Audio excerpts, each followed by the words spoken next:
What could America look like in 2035? What could the world look like in 2035?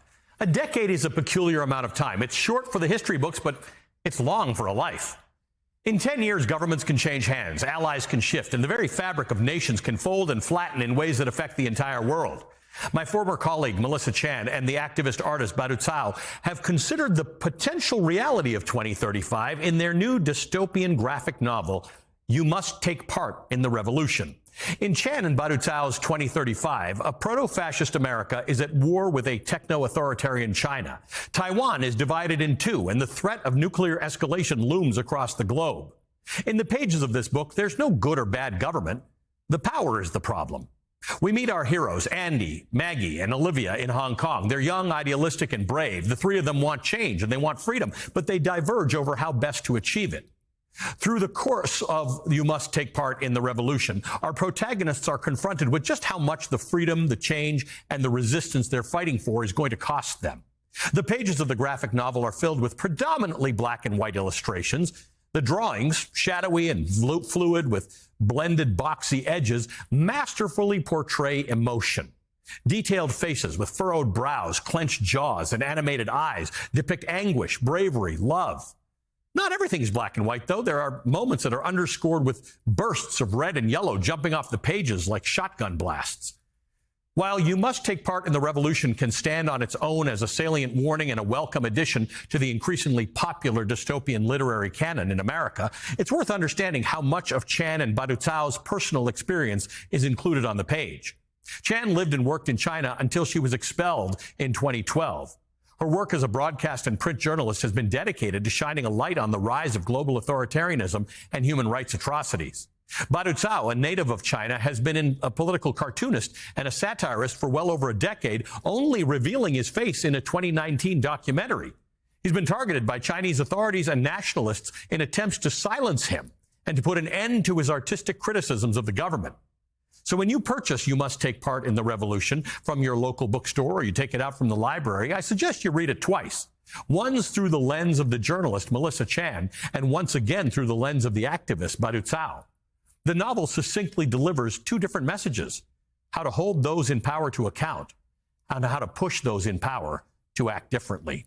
While You Must Take Part in Revolution has not been banned in the United States, it's been a story that's been born through censorship, through government retaliation, through activism, through art and journalism. We have an informal motto on the Velshi Band Book Club: reading as resistance. This novel and its brave authors epitomize that motto. After a quick break, I'll be joined by the author and the illustrator of You Must Take Part in Revolution, Melissa Chan and Badu Cao.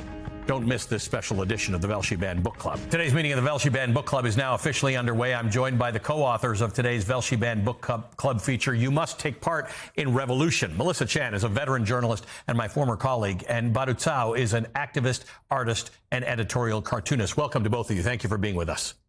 This is a stunning book. It's visually incredible, but it tells a story that is partly fictional and partly based on both of your experiences. Tell me a bit about yours. Well, for me, as a background as a Chinese dissident artist, I always feel very strong that those serious topics about human rights and social issues shouldn't just be targeting for a small group of readers. It needs to break its circle and getting into, the gamers, the geeks who love the comics and readers for graphic novels. So this is the very strong motivation behind our project, to break the conventional audience circle, but letting more people to learning those stories. Which is wildly relevant in this moment, right? We've got to break the conventional circle because of the politics of the world. And I know I don't know if you did. How much of this is based on what's going on in the world right now, these sort of anti-democratic authoritarian movements, or something else? Absolutely. We started working on this about 4.5 years ago at the tail end of the first Trump presidency. Right. And so for me, it was partly a reflection of those 4 years, but also looking at the situation globally. I mean, polling has shown that Gen Z, that generation has a lower faith in democracy than older generations, that some of them are attracted to authoritarianism. And it's not just in the United States, but around the world. And that's why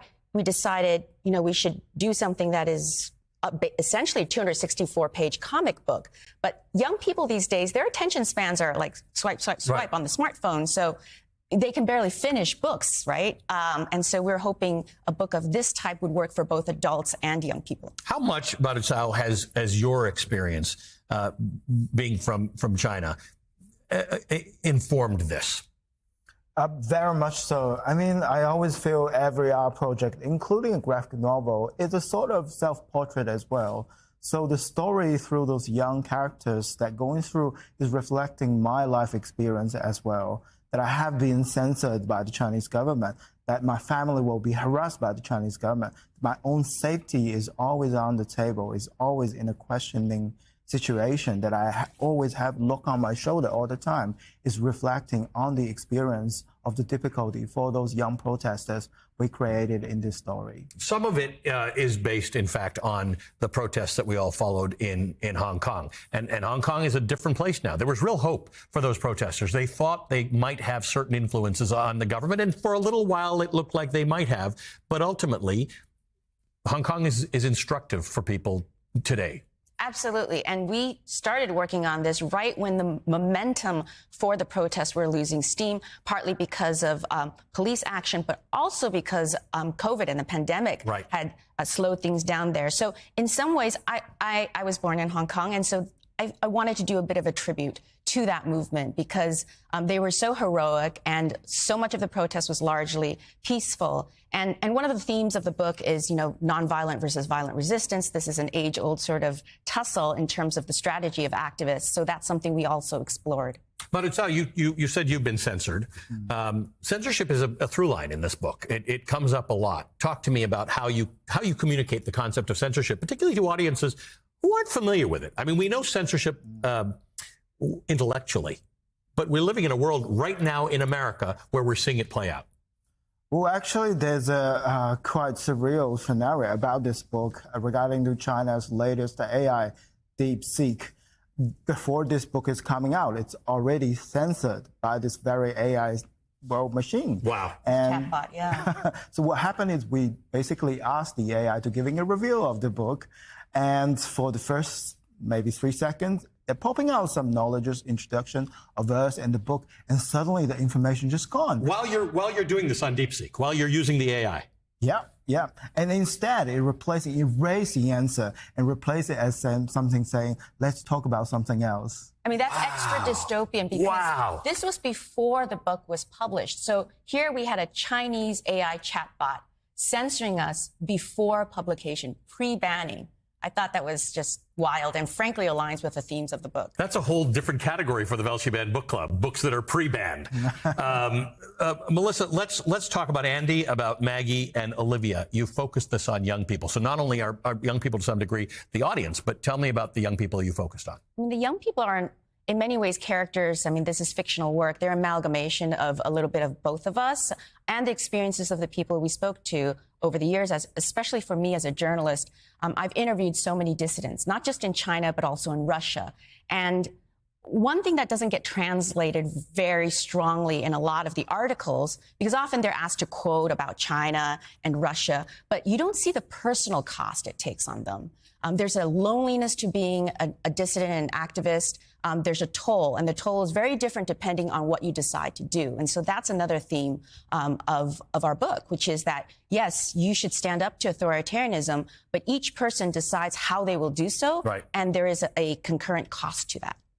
Baruchao, we used to think about dissidents and activists as a separate thing. They were people, they were activists, they existed in a separate place. Increasingly, in a world that's becoming more authoritarian, to Melissa's point, all of us have to choose where we are on that spectrum. But I suppose, given your experience, you can identify with and get into conversation with people who have a dissident or an activist mind. I think, dissident is actually a byproduct for me as being an artist who's trying to create things freely. And it's because the content of the criticism within my artwork was pointing out the problem of the Chinese government or other authoritarian government around the world. Then they started to targeting me and throw this identity of dissident on me. But I would say, from my point of view, I don't just want to be a dissident. You want to be an artist. I want to be an artist, but to be more specific, also be a human rights defender, which means I'm not just targeting one government in China. there are issues in America right now with Trump's presidency.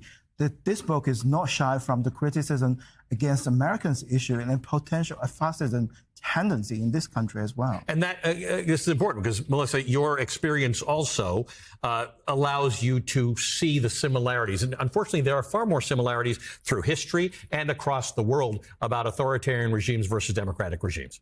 Yeah, absolutely. And, you know, in our book, In the Fictional Future, the U.S. is Fascist, and that was not just a random choice. We were really concerned about both countries in different ways. I mean, China with adopting more techno-authoritarian tools. In the United States, there's a different set of surveillance and the way the political winds were shifting.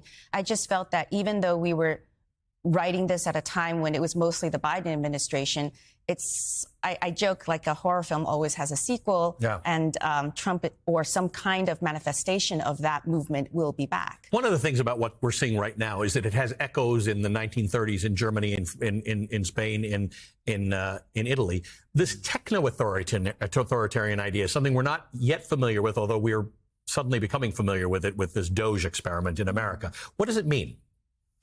I feel like there's a parallel actually between what Trump is doing and Xi Jinping. So when Xi Jinping is in power, what he does is he creates these little groups that is on top of the establishment of the conventional different ministries. And that is what, though it is a power not elected, but being forced on top of the establishment and accessing all the, systems that people are relying on. What a remarkable book. I'm so glad to have you here in person, and I'm so grateful for this book. We don't do a ton of graphic novels, and we probably should do more. So thank you for writing this. Thank you for being with us, and great to see you, my old friend.